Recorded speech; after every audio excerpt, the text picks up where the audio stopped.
Hi, ready to get a little smarter? Do you know what this means? The first definition of transmit.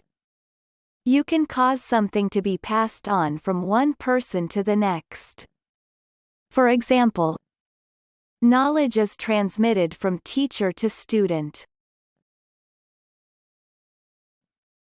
American pronunciation. Transmit. Transmit. Repeat the word after me. As you repeat the word, keep the definition in mind to train your brain to master it.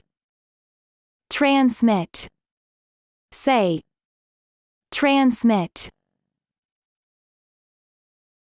Transmit means cause something to pass on from one place or person to another.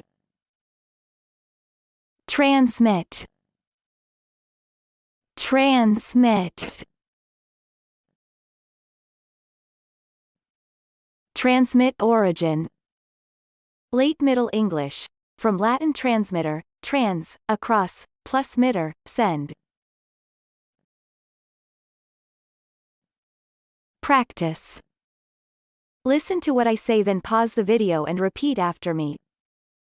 Train your brain to master this word. Let's begin. The first practice.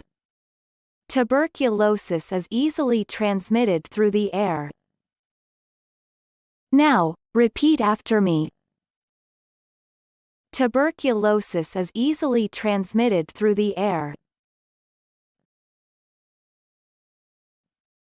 The second practice. Barley yellow dwarf virus is transmitted by aphids. Now, repeat after me. Barley yellow dwarf virus is transmitted by aphids. Good job! Now you're way smarter. Subscribe right now and learn another new word every day.